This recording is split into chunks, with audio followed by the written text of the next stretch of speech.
Serving their community is who they are because they love where they live. REMAX 3D Real Estate is proud to bring you Heart of Greenville, a video series dedicated to celebrating all the wonderfully great things about Greenville, Texas. On every episode, Dennisha Thacker will share Greenville's story through the stories of people who call Greenville home. This is Heart of Greenville. Thank you so much for watching Heart of Greenville. I asked Mayor David Dreiling to come on the show because he has been dedicated to our community from the moment he stepped into office. I hope you enjoyed my conversation with Mayor Dreiling. Hey y'all, I'm Dennisha Thacker, your host of Heart of Greenville, and today we are sitting inside the beautiful listing at 129 Lipan Street, currently listed by Lori Howe with REMAX 3D Real Estate. I am so honored to introduce our guest today. Our special guest today is Mayor David Dreiling. How are you, Mayor? I'm great. It's really great to be here. Thank you. You are so welcome, and thank you so much for agreeing to come on the show. I am so honored to have you on. Well, it's my pleasure, and you know, I look forward to things like this. Well, as we talked about before we hit record, you're usually not short on words, so I think this is going to be a great interview. We talked about that. Well, the purpose of our show is to talk about what you love about Greenville, but it's also to hear the story behind the people that make up our incredible community. So let's start off. Let's talk about a little bit about you. I want people to get to know who you are, and then I know we have lots to talk about when it comes to Greenville. Okay. Well, I grew up in Reno, Nevada, and joined the Navy there as a young enlisted guy, and did a lot of aviation work, hunting for submarines. And Hunting for submarines? yeah.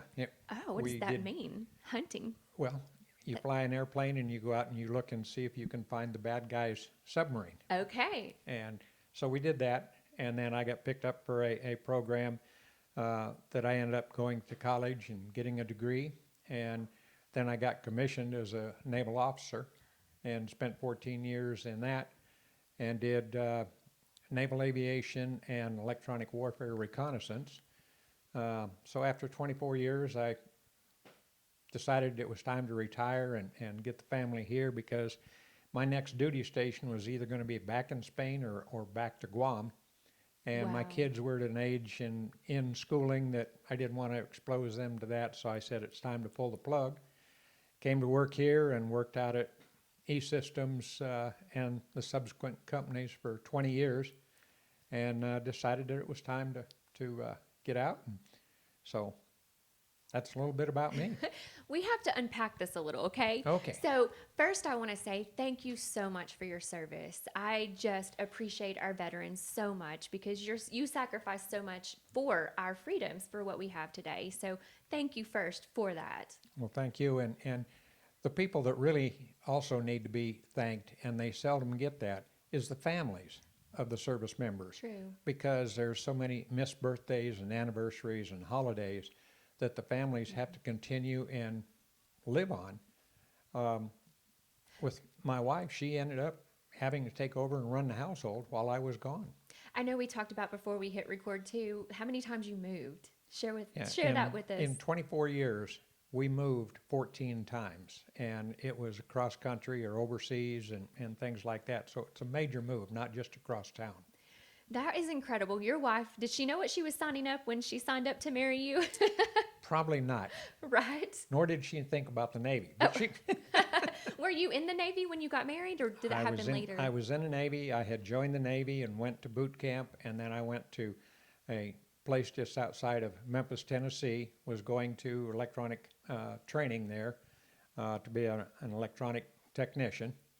And she was at the USO, and for entertainment, on the weekends, the service members would go in and we could dance and do things like that, and that's where I met her. Oh, how fun. So she kind of knew, because she knew you were in the Navy. Oh, she knew I was in the Navy, yeah. That is exciting. So we're still kind of newlyweds. It's only been 56 years. Only 56. Yeah. But I keep incredible. telling her that the marriage license, when you looked at it, it says valid for 30 days. And somehow she says that doesn't apply anymore. I think you made it a few days past that. Yeah, we're still in trial area. Yes. I need to interview her and talk to her about what it was like to be No, I the don't wife. think that's necessary. I bet we could get some pretty good stories out of her. Probably. What inspired you to go into the Navy? Well, back in the end of World War II, my dad had been in the Navy, and he was a heavy-duty mechanic for the construction people, the Seabees, and these are the people that built runways and things like that, and he maintained their equipment. So when the war ended, he got out, and then I've got an older brother that's 6 years older, and he joined the Navy, and it just seemed like Navy was the right way to go. I joined the Navy to see the world and get an education, and it worked on both sides. Most definitely. When I retired, as part of my departure, I sat down and I counted the number of countries, foreign countries, that I had either been into or operated out of, and it was 42. Wow, 42. 42 foreign countries. And while I was in the Navy, I got a bachelor's degree and 2 master's degrees. So all on their dime too, right? That's it. So that was a good payout. but there was a lot of sacrifice by the family, and but How did you handle that?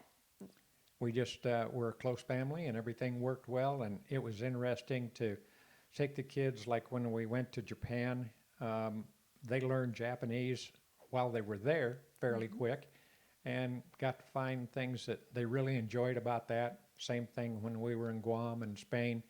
They adapted to that area, and it was funny because when we came back to the United States, they had been out of country for quite a while, and they looked around and said, wow, this is really different. How did it feel for them to come back? Did they like coming back, or were Yeah. they appreciative of their experience? Well, they liked coming back. They liked the United States. They liked the way that we live here in the United States. But it gave them a whole new perspective because they've seen other people in other parts of the world. And it allows them to better adapt. And when people say, well, this is the way it's got to be, they know it's not, because other people have survived in different environments. And it's not an environment they necessarily want to be in. Right. So when they were growing up, was it hard for them when you moved a lot and moved to different countries? It was, because when you think about as a kid in school, you get to know friends and you know the school. Well, 2 or 3 years later, you move to a whole different part of the country. You have no friends there that you're coming into, and you've got a whole new school, a whole new neighborhood.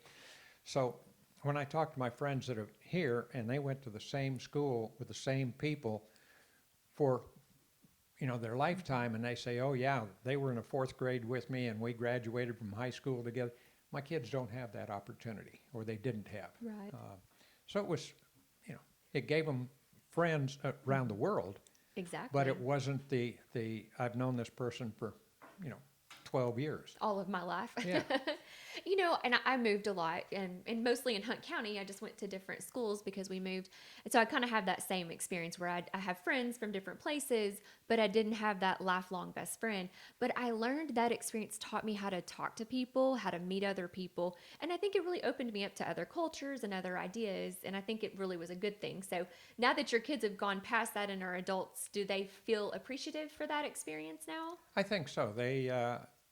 They have memories. Some of them are a little strange. We got to take a trip, and we went to Athens, Greece. And, they got to see the Parthenon and a lot of the areas there, and asked the kids, says, well, what is it about Greece that you remember? And he said, you could eat pistachio nuts and drop the shells on the ground. Nobody cared. Wait a minute. That wasn't the main purpose of the trip. But that's a key thing that they remember. How fun. It's always fun to hear kids' perspectives on what was really cool or important to them. So how did you ultimately end up in Greenville? Well, my last duty station, I commanded a specialized reconnaissance unit, and E-Systems was having equipment tested, and there was some equipment on the airplane, and as they got ready to take it off, the people from E-Systems came up to my office, and they said, we've got everything packed up, everything's done, thank you very much, we're going to leave. And I said, well, I've already submitted my papers to resign, here's a resume, if you're interested. And I had already been interviewed by other companies. And 2 weeks later, I was invited down to interview and came down and found this is where I wanted to be. That's really special. So what year was that? That was in 1986. Okay. So what did your family think when they came to Greenville? Well, we had always lived on a coastline or near mountains, and you get down here and we're not near the coastline, we're not in the mountains, and they said, wow, it's flat. I bet that was a big change for It is, them. because when you live in foreign countries, you don't necessarily can speak their language or read their billboards, so you learn to navigate by things that are on the road. And, you know, okay, I remember this billboard with the little kid up there, and it was a Kodak camera, and you turned left here. You didn't have that here because there was no mountains and things like that. So it was a different world for them. So how old were they when you moved here?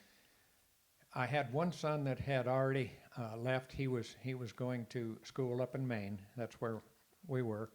I had a son that was a sophomore in college and a daughter that was a junior in high school. So it was, you know, that age bracket. Mm-hmm. And I think it hit my daughter the hardest because coming into the Greenville school, when you come in and you're brand new as a junior, you're not a member of the social clique, and getting to know all the people. I mean, she worked hard at it, mm-hmm. but she never developed that long-term friend. Right. And so that part was hard on her. That is hard, and she was the baby, and everyone else was off in college, so they were kind of able to do their own thing and not be as impacted by it. So, well, and you know, again, there's so much strength that comes out of that, even though those are some hard years. At least she only had 2 of those years to do that. It was interesting because after she graduated, she joined the Navy and spent 10 years in the Navy. So I guess it rubbed off a little bit. Oh, did that make your heart so happy for her to carry that legacy on for your family? It did. And did you expect that from her? Is that a dream she always had? No. No? Well, she started out and went to college, and I thought the university was a little stiff because they wanted people that were going to study and not just party. Oh, imagine that. Yeah, her goal was let's party and have fun. And the university said, no, we don't think that's a good idea. So she tried that at a couple of different universities. And one day I'm out working in the yard mowing the lawn, and she said, Dad, she says, I think I want to join the Navy. If I did, would you swear me in? I said, let's go. Oh. That's so special. But she enjoyed it. She spent 10 years and got to see another part of the world. And but she decided that was enough for her and got out, and she went to college, and so now she works down in San Antonio.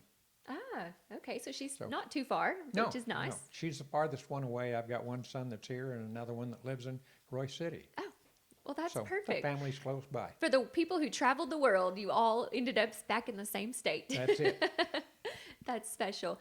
Well, tell us how you became mayor and what inspired you to be the mayor of our community. Well, while I was working it was at L3 at the time, I was asked would I be on the juice board, and I said, yeah, that'd be something I could do. So I was on the juice board, and out of the 6 years I was there, 4 years I was the chairman. And it was like in my last year, we were having a Sunday school cookout. Mm-hmm. And one of the people that I respect in the Sunday school class took me aside and he said, Dave, you really ought to be mayor. I said, I can't even spell mayor. I'm not a politician. Business, I understand. And we talked about it for a while. I had a long session with me and the Lord about, is this what I should be doing? And that took several months. And finally I decided that was the thing to do. And so I went after it with gusto and got elected. And here we are. And you're down to your last few months, really. About 5 months left. 5 months left. I remember when I guess you'd put in your application, and I was on the substandard structure board at that point. And I think I was chairman at that point. I don't really remember. I just remember sitting in those meetings, and there was this guy sitting in there, and it was you. And I knew that you were a candidate for being mayor. And I'm like, I've never had anyone, I'd not ever seen leading up to that, someone be that dedicated to come to all the other meetings other than the council meetings and that sort of thing. And so I knew at that point, I was like, okay, if David Dreiling becomes our mayor, he is going to be engaged and connected and know what's going on. Yeah, I surprised a lot of people because I told people when I was running that I was not a politician. I was a businessman. And to me, city business is a business. You pay taxes, you should expect something out of it. And this thing of a good old boy network, no, I don't buy off on that. And I think it's important that if I'm going to be the mayor, I want to know what's going on. So the substandard board, the planning and zoning, and the different meetings like that, I attend those not as a participant, but as an observer. Because I want to know what's said there. I want to know what that committee is being told by somebody that's applying for a change or something. You know, that's really paid off for us. When I was on the planning and zoning board, I guess I shortly switched over to that board, and you would come to those meetings, the planning and zoning, and then you would go to council, and you would know if that developer or that person changed their story, changed something, because you heard what was presented to planning and zoning, and then you heard what was presented to council. And I think that's been invaluable for our community. We had a significant event to where there was a developer that came in and he wanted to change the zoning to from commercial, I think it was, to single family. And the planning and the P&Z committee kept saying, well, what are you going to put there? What do you want to do? What are you going to do? And he kept saying, well, we haven't figured that out yet, but we're thinking about doing something. 2 nights later, he shows up at the city council meeting and he says, here's all of our plans. We're going to build all these things and everything else. And I said, wait a minute. You've done all of this in 2 days? Oh, no, we've had this. I said, then why didn't you present it to the P&Z?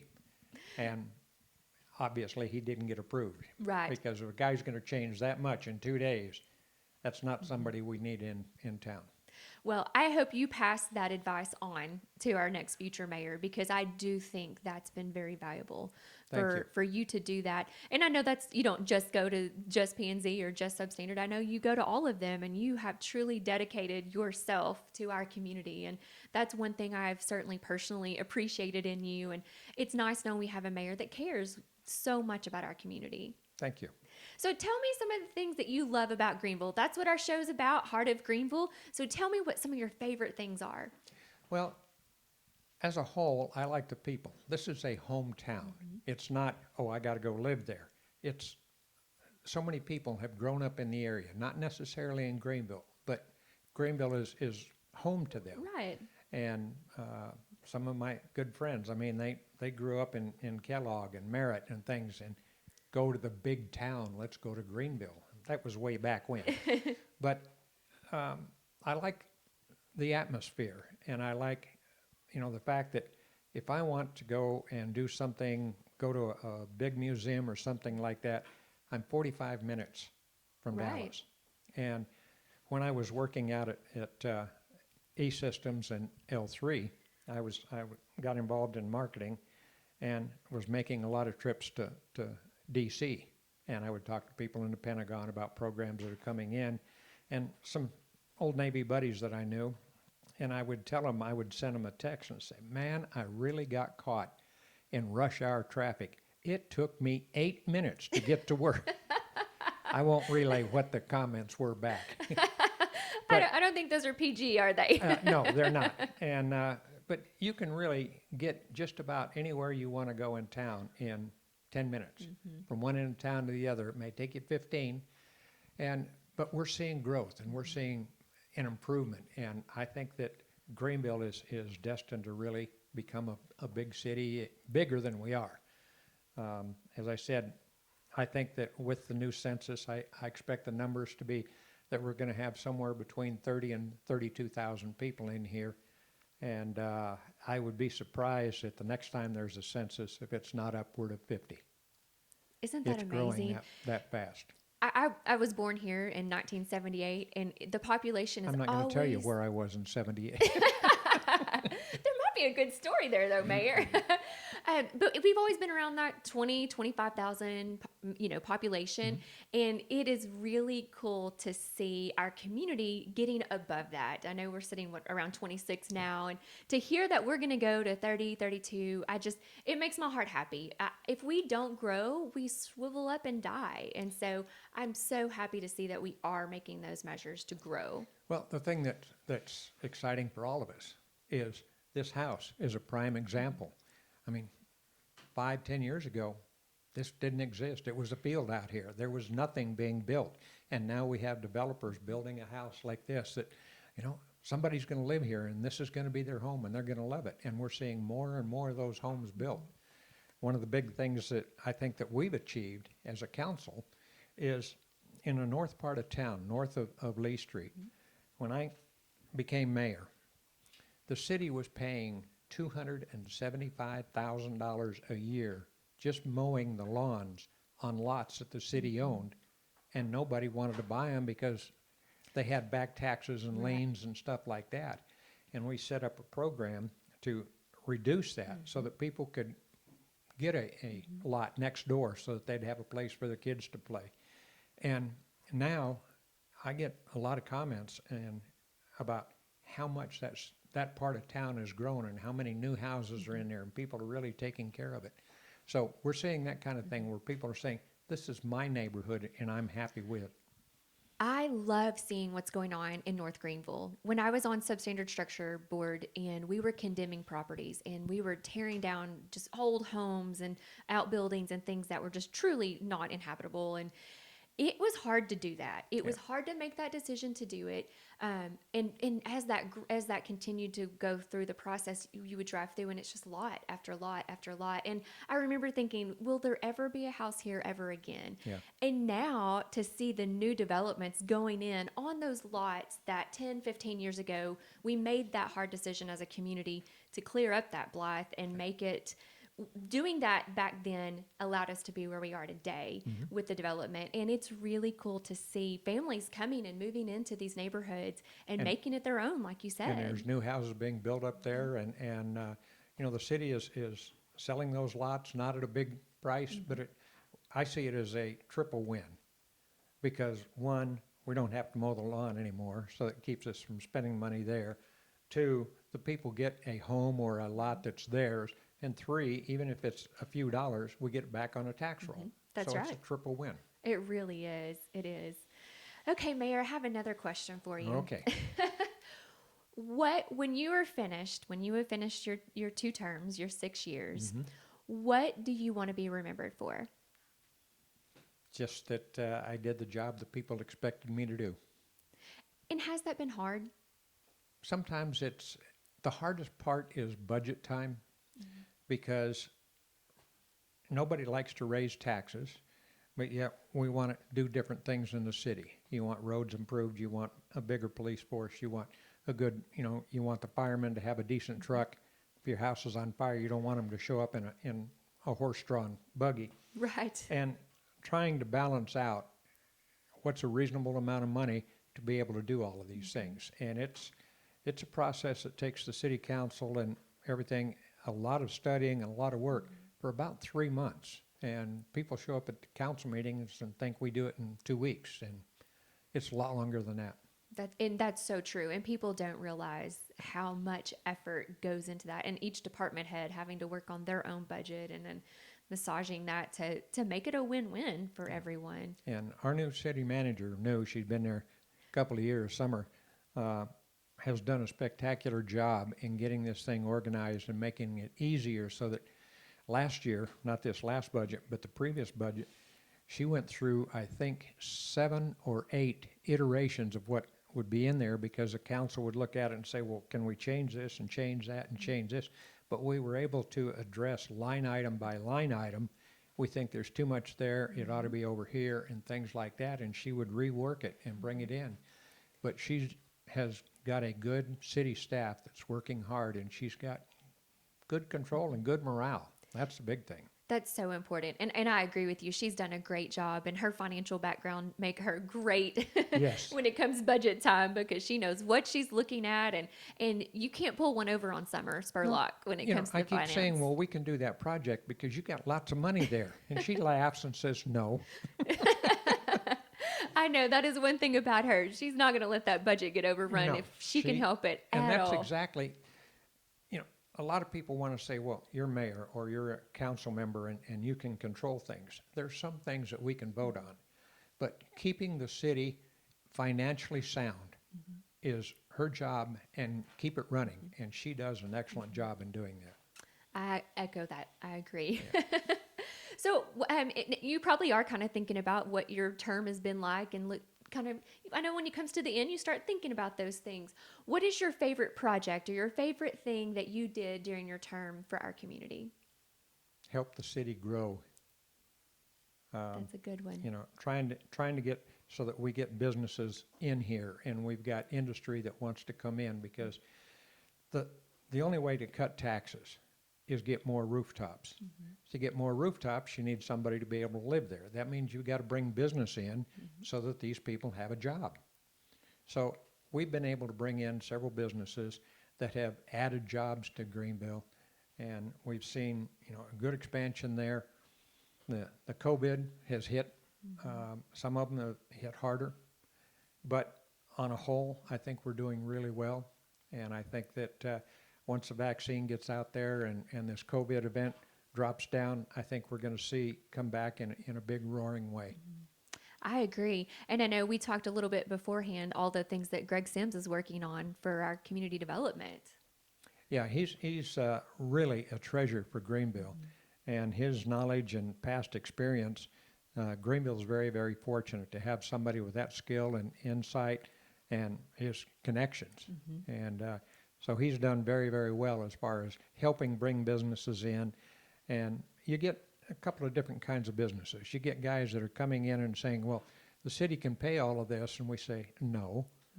Or they want to come in and say, look, I'm trying to expand my business, can you provide this? Can you provide the necessary water and electricity? And that's something that a lot of people don't think about. Okay, a business wants to come in, but he needs 1 million gallons of water a day. Not every community can provide something like that, and that's something that has to be looked at. Or can you get uninterrupted power? Can I get it from 2 or 3 sources so that my machines don't shut down if one power line goes down? And this is what the team has put together and worked hard on, and Greg has really worked hard on that. And it's great to have someone who's been here and been that dedicated to our community. Yes. And continue, who knows it forward, backwards, inside out, knows the history and knows the growth and knows where we're going. Yeah. So that's great. Okay, we're going to wrap up. Okay. I asked you at the beginning for a number between 1 and 20. You gave me your favorite number, which is number 13. Yes. And I'm going to ask you a random question. And so, After you ask that, can I change the number? did you want to change it? This is your last call. No, 13's get. All right. I was going to say, it's your lucky number. We got to go with 13. If you could change one thing about your upbringing, what would it be? And we didn't even talk about your upbringing, so now we get to talk about it for a minute.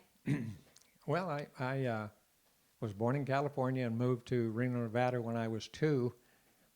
Had my parents never had a problem. I mean, we grew up the old story that we didn't, there was no cell phones or anything like that. You went out and played, and when the street lights came on, you were supposed to come home.